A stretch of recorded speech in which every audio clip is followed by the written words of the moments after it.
এই মুহূর্তে গুরুত্বপূর্ণ সব আপডেট ও বাংলা সংবাদ দেখতে আপনাকে স্বাগতম।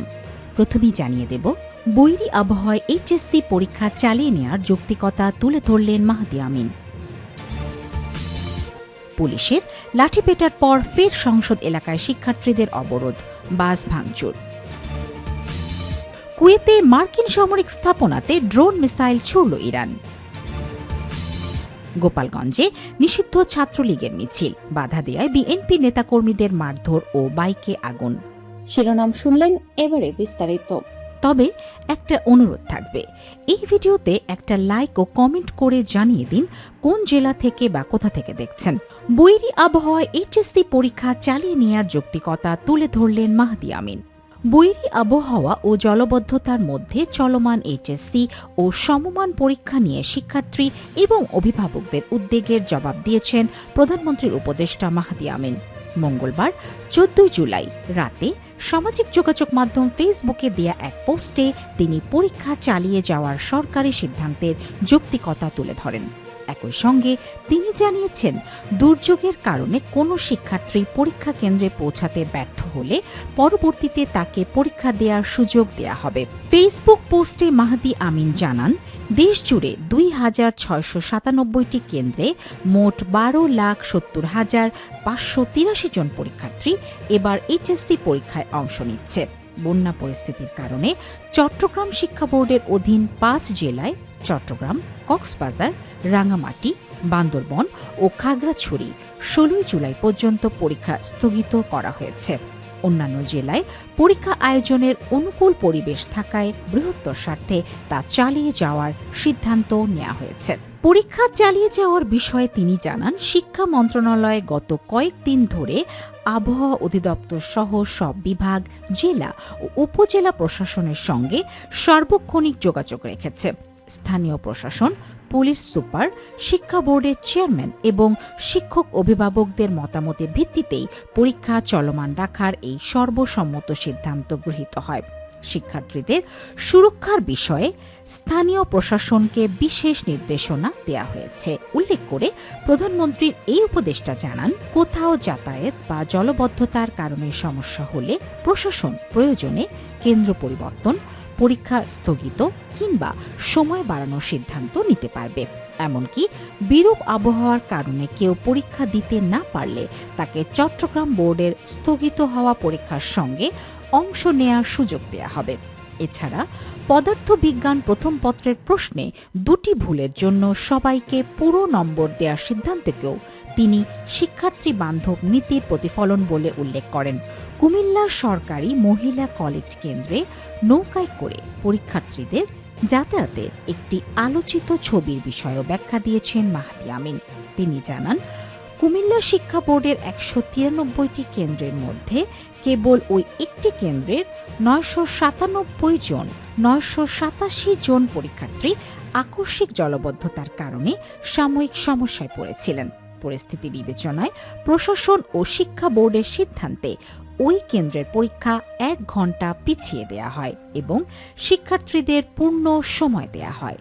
বাকি 192টি কেন্দ্রে সুষ্ঠুভাবেই পরীক্ষা সম্পন্ন হয়েছে বলে তিনি নিশ্চিত করেন। সামাজিক যোগাযোগ মাধ্যমে কিছু বিচ্ছিন্ন ছবি ও ভিডিও ছড়িয়ে অপপ্রচার চালানো হচ্ছে বলে অভিযোগ করে মাহদি আমিন বলেন, 2-1টি কেন্দ্রের অনাকাঙ্ক্ষিত ঘটনা পুরো পরীক্ষা ব্যবস্থার প্রতিনিধিত্ব করে না। পুরনো ছবি ও ভিডিও ব্যবহার করে রাজনৈতিক ফায়দা হাসিল এবং উস্কানি দেওয়া গণ আকাঙ্ক্ষার পরিপন্থী। শিক্ষার্থীদের আতঙ্কিত না হয়ে পড়ালেখায় মনোনিবেশ করার আহ্বান জানিয়ে তিনি বলেন, শিক্ষার্থীরা আমাদের সন্তানতুল্য। তাদের ভবিষ্যৎ, স্বপ্ন ও মানসিক অবস্থার গুরুত্ব সরকার গভীরভাবে উপলব্ধি করে। পরীক্ষার্থীরাই আগামীর বাংলাদেশ নির্মাণের কারিগর। তাই সব ধরনের দ্বিধা ও অস্থিরতা পেছনে ফেলে শিক্ষার্থীদের মূল মনোযোগ হওয়া উচিত সঠিকভাবে সর্বোচ্চ ফলাফল অর্জন করা। পুলিশের লাঠিপেটার পর ফের সংসদ এলাকায় শিক্ষার্থীদের অবরোধ, বাস ভাঙচুর। জাতীয় সংসদ ভবনের সামনে পুলিশের লাঠিপেটায় ছত্রভঙ্গ হওয়ার ঘণ্টাখানেক পর পুনরায় জড়ো হয়ে মানিক মিয়া এভিনিউ অবরোধ করেছেন এইচএসসি পরীক্ষার্থীরা। মঙ্গলবার রাতে সড়ক অবরোধ চলাকালে সেখানে একটি যাত্রীবাহী বাসে ভাঙচুরের ঘটনা ঘটে। বৈরী আবহাওয়ায় পরীক্ষা নেয়া এবং প্রশ্নপত্র কঠিন হওয়ার প্রতিবাদ সহ শিক্ষামন্ত্রীর পদত্যাগের দাবিতে দিনভর রাজধানীর বিভিন্ন স্থানে বিক্ষোভ করেন শিক্ষার্থীরা। মঙ্গলবার সন্ধ্যায় সংসদ ভবনে প্রবেশের চেষ্টার সময় পুলিশ লাঠিপেটা করে শিক্ষার্থীদের সরিয়ে দিয়েছিল, কিন্তু রাত ৮টার দিকে তারা আবারও সংসদ ভবনের প্রধান ফটকের সামনের সড়কে অবস্থান নিয়ে বিক্ষোভ শুরু করেন। এতে মানিক মিয়া এভিনিউয়ের উভয় পাশে যান চলাচল সম্পূর্ণ বন্ধ হয়ে যায়। এক পর্যায়ে যানজটে আটকা পড়ে চরম ভোগান্তিতে থাকা সাধারণ মানুষ ফার্মগেট প্রান্তের ব্যারিকেড সরিয়ে দেন। বাধা সরে গেলে কয়েকটি বাস সামনের দিকে এগোতে শুরু করে। এ সময় বিক্ষোভরতরা গাড়িগুলোর গতিরোধ করেন এবং রাত ৮টা ৪০ দিকে একটি যাত্রীবাহী বাসের সামনের ও পাশের কাচ ভেঙে ফেলেন। তবে ভাঙচুরের এই ঘটনায় যাত্রীদের কেউ হতাহত হননি। বাস ভাঙচুরের ঘটনার সঙ্গে সাধারণ শিক্ষার্থীদের কোনো সম্পৃক্ততা নেই বলে দাবি করেছেন আন্দোলনের সামনের সারিতে থাকা পরীক্ষার্থীরা। আন্দোলনকে প্রশ্নবিদ্ধ করতে পরিকল্পিতভাবে বহিরাগতরা এই কাজ করেছে বলে অভিযোগ তাদের। এই বিষয়ে ঢাকা সিটি কলেজের শিক্ষার্থী মিরাজুল ইসলাম বলেন, যারা এই ভাঙচুরের ঘটনা ঘটিয়েছে তাদের মধ্য থেকে একজনকে ধরে আমরা পুলিশের হাতে তুলে দিয়েছি। তবে বাসে হামলার ঘটনায় তীব্র ক্ষোভ প্রকাশ করেছেন সাধারণ যাত্রীরা। বাসের যাত্রী আনোয়ার মিয়া বলেন, শিক্ষার্থীদের যৌক্তিক ও শান্তিপূর্ণ আন্দোলনে আমাদের সমর্থন রয়েছে, কিন্তু যাত্রীবাহী বাসে এভাবে হামলা চালানো কোনোভাবেই উচিত হয়নি। এর আগে মঙ্গলবার সকাল থেকেই টানা বৃষ্টি ও জলাবদ্ধতায় চরম দুর্ভোগের মধ্যে সোমবারের পরীক্ষা নেওয়ার প্রতিবাদে রাস্তায় নামেন শিক্ষার্থীরা।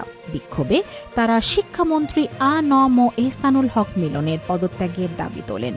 একই সঙ্গে পদার্থবিজ্ঞান বিষয়ের প্রশ্নপত্রে ভুল থাকা এবং অতীতের তুলনায় এবারের অভিন্ন প্রশ্নপত্র অনেক বেশি কঠিন করার অভিযোগ এনে ক্ষোভ জানান পরীক্ষার্থীরা। নিজেদের দাবি আদায় এদিন সকালে প্রথমে রাজধানীর সায়েন্স ল্যাব মোড় অবরোধ করেন বিভিন্ন কলেজের শিক্ষার্থীরা। পরে তারা ঢাকা বিশ্ববিদ্যালয়ের ভিসি চত্বরে অবস্থান নিলে পুলিশ সেখান থেকে তাদের সরিয়ে দেয়। এরপর বিক্ষোভকারীদের একটি অংশ বকশীবাজারে অবস্থিত ঢাকা মাধ্যমিক ও উচ্চ মাধ্যমিক শিক্ষা বোর্ডের সামনে গিয়ে বিক্ষোভ করে। বিকেলে পুনরায় সায়েন্স ল্যাব মোড় অবরোধ শেষে সন্ধ্যায় তারা সংসদ ভবনের সামনে এসে জড়ো হন। এক পর্যায়ে শিক্ষার্থীরা সংসদ ভবনের সীমানার ভেতরে প্রবেশের চেষ্টা করলে পুলিশের লাঠিপেটার মুখে পড়েন। কুয়েতে মার্কিন সামরিক স্থাপনাতে ড্রোন মিসাইল ছুড়ল ইরান। যুক্তরাষ্ট্রের হামলার জবাবে কুয়েতে অবস্থানরত মার্কিন সামরিক স্থাপনাকে লক্ষ্য করে ড্রোন ও মিসাইল হামলা চালিয়েছে ইরান। বাংলাদেশ সময় মঙ্গলবার 14 জুলাই রাত প্রায় 10টার দিকে কুয়েতের সশস্ত্র বাহিনী এক বিবৃতিতে হামলার তথ্য জানায়। বিবৃতিতে বলা হয়, ইরান থেকে ছোড়া ড্রোন ও ক্ষেপণাস্ত্র প্রতিহত করতে দেশটি প্রতিরক্ষা বাহিনী কাজ করছে। একই সঙ্গে পরিস্থিতি বিবেচনায় সাধারণ মানুষকে আতঙ্কিত না হয়ে নিরাপদ স্থানে অবস্থান করার আহ্বান জানিয়েছে কুয়েতের সেনাবাহিনী। ইরানের 2 দ্বীপে হামলা। কুয়েতে ইরানের হামলার কিছুক্ষণ আগে ইরানের কিশ ও কেশম দ্বীপ লক্ষ্য করে হামলা চালায় যুক্তরাষ্ট্র। বাংলাদেশ সময় মঙ্গলবার রাত 10:45টার দিকে ইরানি সংবাদ মাধ্যমের বরাতে আল জাজিরা এই তথ্য জানায়। গত 3 দিন এই দ্বীপগুলোতে বারবার হামলা চালিয়েছে মার্কিন সেনারা। এর মধ্যে আজ আবারও হামলা হলো। নতুন হামলায় তাৎক্ষণিকভাবে কোনো ক্ষয়ক্ষতির তথ্য দেয়নি ইরান। কেশম দ্বীপ ইরানের জন্য অত্যন্ত গুরুত্বপূর্ণ। হরমুজ প্রণালীতে ইরানের যতগুলো দ্বীপ আছে তার মধ্যে এটি সর্ববৃহৎ। এই দ্বীপকে ব্যবহার করে হরমুজে নিজেদের নিয়ন্ত্রণ রাখতে পারে তেহরান। ধারণা করা হয় সেখানে প্রচুর অস্ত্র ও মিসাইল মজুত করে রেখেছে তারা, ফলে যুক্তরাষ্ট্র বারবার সেখানে হামলা চালাচ্ছে।